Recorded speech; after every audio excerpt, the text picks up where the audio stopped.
Assalamualaikum warahmatullahi wabarakatuh. Semoga kalian berada dalam kesehatan walaupun ada di tengah wabah ini. Pada kesempatan kali ini, insya Allah kita akan belajar untuk cara membaca dan menerjemahkan kitab Safinah. Nah, untuk pada kesempatan kali ini, insya Allah kita akan mempelajari Safinah bab niat. Jika buku yang kitab yang dibeli di BIN itu ada di halaman 19. Langsung saja kita simak materinya. Agar lebih berkah, baiknya kita awali dulu pertemuan kita kali ini dengan melafalkan basmalah dan berdoa. Bismillahirrahmanirrahim.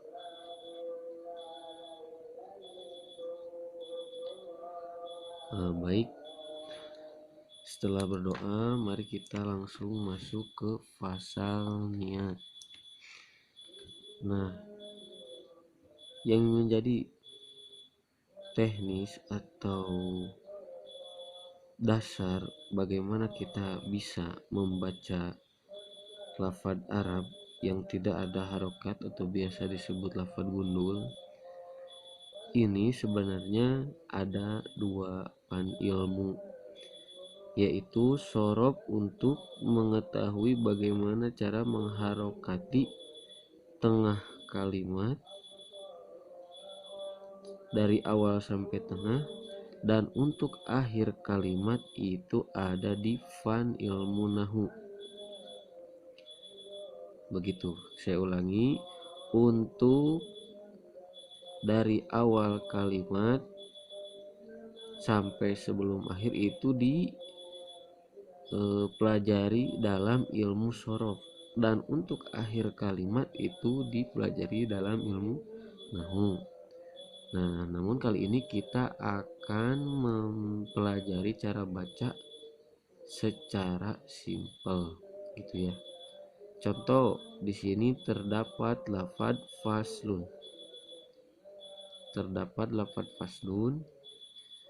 Untuk fa dan so itu dipelajari oleh ilmu sorof,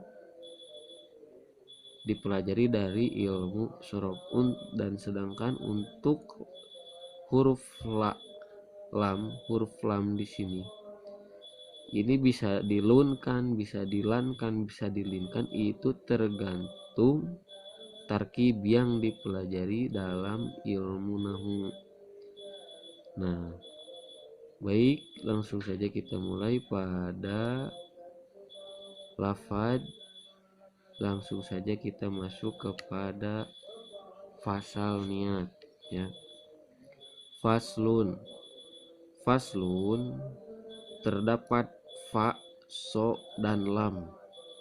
Ini bisa menjadi beberapa kemungkinan pembacaan. Contoh, bisa menjadi fa, so, la, bisa fa, si, la, bisa fu, si, la, bisa faslu, bisa fasola, bisa fusila. Begitu. Nah, ini sebenarnya, ya, untuk ilmu nahu, untuk pengharokatan itu tergantung kita, terserah mau kita faslun, mau fislun, mau fuslun, mau fasilah, fusilah, atau apapun itu terserah kita. Namun cara kita memberi harokat itu disesuaikan dengan terjemah. Jika terjemah tersebut yang dihasilkan dari wajan yang kita pilih, dari bacaan yang kita pilih sesuai, maka sah. Contoh, kita memilih untuk mengharokati lafaz fasola ini menjadi faslun. Jika artinya sesuai, gitu ta. Jika artinya sesuai, maka cocok saja, sah saja kita mengharokati, memberi baris kepada lafaz tersebut menjadi faslun. Begitu. Nah, karena ini ada di awal kalimat, ya, yang biasanya ada di awal kalimat itu adalah mubtada. Nah, itu untuk tarkibnya berarti ada di lafadz lam. Maka lamnya akan didomahkan karena mubtada. Ada di awal pembahasan. Nah, untuk faslun itu kita boleh memilih wajan yang 3 hurufnya. Ini fa, sola. Sebagaimana telah kita pelajari pada kitab tasrif, yang sulasi itu, yang sulasi mujarrad atau 3 dan tidak ada tambah hurufnya, itu dibacanya ada 3 wajan, ya. 1 wajan fa'ala, 2 wajan fa'ila, 3 wajan fa'ula. Nah, di sini saya masukkan lafadz fa sola ini kepada wajan fa'ala. Lalu saya samakan dengan segat masdarnya, yaitu fa'ala yaf'ulu fa'lan, fasola yafsulu faslan, gitu kan, faslan. Nah, berarti fa di sini diharokati fathah dan so di sini disukunkan. Lalu lamnya itu dibaca sesuai tarkib yang kita pilih dari ilmu nahu yang cocok untuk bacaan ini, gitu kan. Faslun, lanjut kepada lafadz niat. Lafadz niat di sini ini sebenarnya sama dengan lafadz faslun. Yang membedakannya dia memiliki alif lam. Jadi asalnya ini dibaca niatun, ya, niyatun. Cuman karena ini dimakrifatkan, maka dimasukkan alif lam menjadi aniyatu. Lalu qasdu ini jika kita baca dan perkirakan ini sama dengan lafadz faslun, ya. Qasdu faslun, awalnya fathah, ya, fa, tengahnya sukun, dan akhirnya diberi harokat. Qasdu pun seperti itu, qafnya difathahkan, sodnya disukunkan, dan dalnya itu diberi harokat, ya, sesuai tarkib, gitu. Nah, untuk menghasilkan, kembali kita ingat lagi, untuk menghasilkan bacaan faslun harokat seperti ini itu dengan cara ditasrif, ya. Ini bisa saja berubah, kusida, kosida, kosoda, kosuda, atau yang lainnya, ya. Namun di sini saya memilih qasdu disesuaikan dengan lafadz faslu dengan alasan lebih cocok dijadikan isim daripada dijadikan fiil, gitu. Jadi qasdu diambil dari qasoda yaksudu qasdu, begitu, ya. Qasoda yaksudu qasdu. Qasdu dibaca qasdu. Lalu lafadz asyai. Asyai itu sama isim, ya. Syai'u ini hampir sama dengan lafadz faslun juga, bahkan sama, gitu kan, untuk cara mengharokatinya, gitu. Cuman ini ditambahkan alif lam sama dengan aniyatu, ya. Ini aslinya niyatun, ini syai'un, sama dengan qasdun. Lalu syai'un ini sama dengan aniyatu, yang asalnya niyatun ditambah alif lam menjadi aniyatu, dan syai'u ditambah alif lam menjadi asyai'u. Kita kembali lagi kepada tasrifan untuk mengetahui cara mengharokati lafadz yang tidak ada harokatnya. Sa'a yashi'u syai'un, begitu. Sya'a yashi'u syai'un. Nah, kita runtut terjemahnya. Faslun ari ieu eta hiji fasal aniatu ari ngaran niat. Nah, qasdu syai'i eta maksud hiji ngamaksud hiji perkara nya muktaronan. Nah, ini bisa dibaca muktarinan atau muktaronan gitu. Ini kita cocokkan dengan wajan yang memiliki penambah sesuai dengan yang ada di sini. Nah, di sini yang menjadi tambahnya adalah mim dan ta. Mim dan ta. Yang asalnya adalah lafaz qarona ya. Qarona lalu ditambah ta dan mim sehingga bisa dibaca untuk dijadikan isim fa'il atau isim maf'ul. Nah, kuncinya bagaimana kita mengharokat ini? Tetap kembali lagi kepada tasrifan.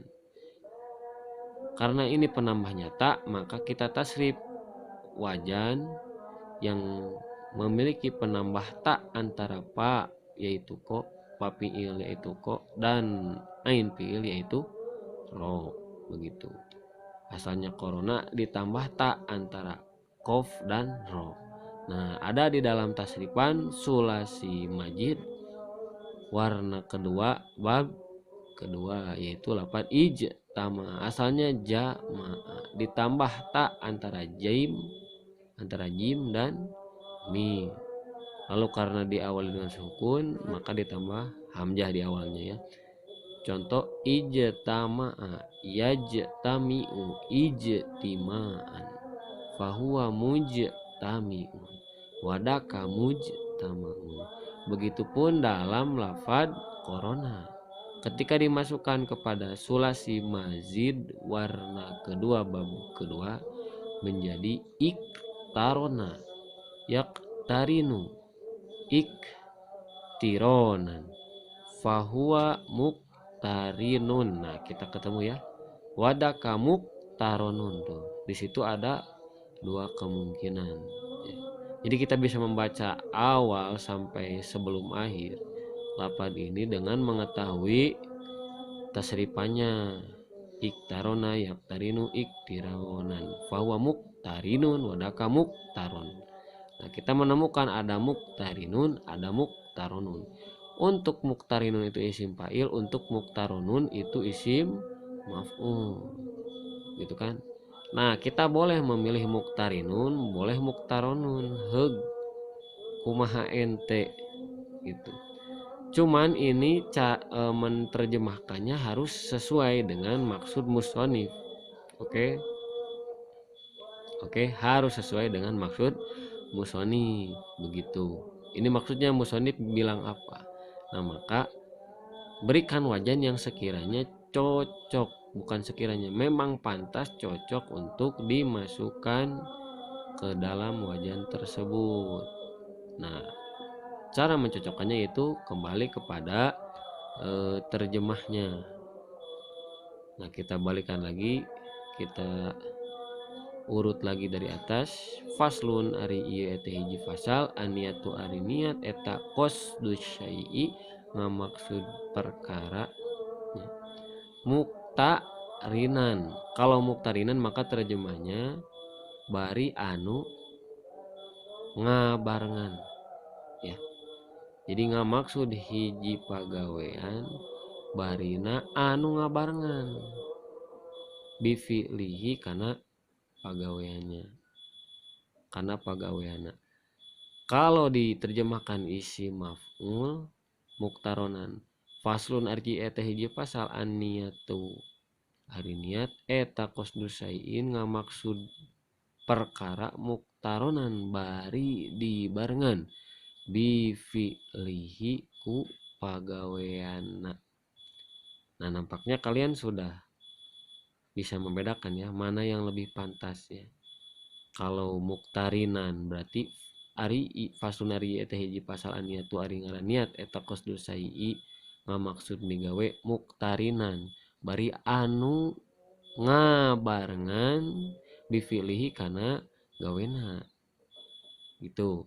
Kalau muktaronan isi maf'ul faslun ari eta hiji pasal aniyatu ari ngaran niat eta qasdu sayyi ngamaksud migawe muktaronan bari dibarengan bifilihi ku pagaweana. Jadi jika kita menerjemahkan muktaronan, niat adalah memaksud suatu perkara dan disertai dengan kerjanya, itu untuk terjemah muktaronan ya.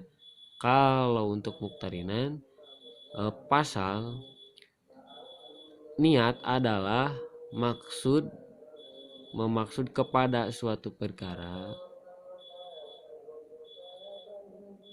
perkara yang membarengi kepada pekerjaannya. Nah itu kan nggak cocok gitu. Nah jadi di sini diharokati patah roknya muktarona. Fahuwa muktarinun wadaka muktaronun, ini adalah isim maf'ul. Begitu. Gampang kan? Semoga kalian bisa di sana untuk mengaplikasikan bagaimana cara menggunakan tasrifan pada bahasa Arab ya. Nanti dikasih tugas, tenang, untuk buat kalian senang. Bifi'lihi.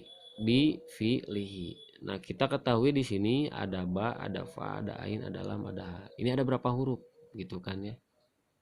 Ada 1, 2, 3, 4, 5. Nah tadi kita mengetahui tasrifan. Nah selain mengetahui tasrifan, kita harus mengetahui ada berapa rangkap yang menempel pada satu lafad. Begitu. Ada berapa rangkap komposisi yang merangkap pada satu lafad. Begitu. Nah itu dipelajari di dalam ilmu nahwu. Ya seperti ada huruf yang menempel pada kalimat inilah, kalimat itulah, gitu kan. Ada kalimat isim yang bentuknya 1 huruf lah, 2 huruf lah, 3 huruf lah, begitu. Nah ini ada ba, ada fa, ada ain, ada lam, ada ha. Ya. Nah saya di sini sudah mengetahui bahwa ini ada 3 rangkapan huruf, 3 rangkapan kalimat, maaf. 3 rangkapan kalimat. 1 kalimat huruf, 2 kalimat isim, ketiga kalimat isim lagi. Mana kalimat huruf? Itu lafad ba. Ba ini sama dengan yang ada di dalam bismillah ya. Itu bismillah, bi fi lihi gitu kan. Saya memasukkan wajan alima kepada lapad fa ain lam ini. Alima ya'lamu ilman, fa'ila yaf'alu fi'lan. Nah ya, fi'lan, alima ya'lamu ilman, fa'ila yaf'alu fi'lan. Maka bacaan untuk membaca lapad yang ada di sini dengan memasukkan kepada wajan alima gitu kan, jadi fi'li. Nah tinggal disatukan bi fi'li. Untuk ha ini harokatnya atau barisnya itu dibaca mabni ya. Bisa hu, bisa hi, tidak bisa ha ya, dalam artian tidak menerima i'rab mabni itu, tidak bisa dibagaimanakan gitulah, tidak bisa dirubah. Nah, gitu untuk harokatnya. Nah faslun ari eta hiji pasal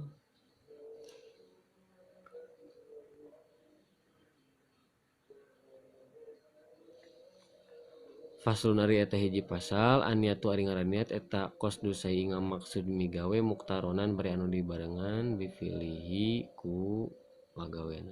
Nah mungkin untuk kali ini materinya segitu dulu.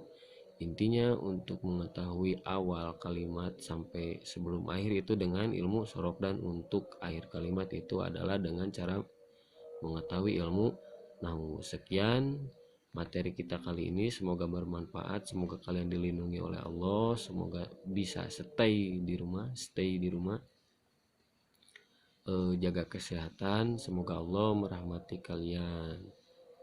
Assalamualaikum warahmatullahi wabarakatuh.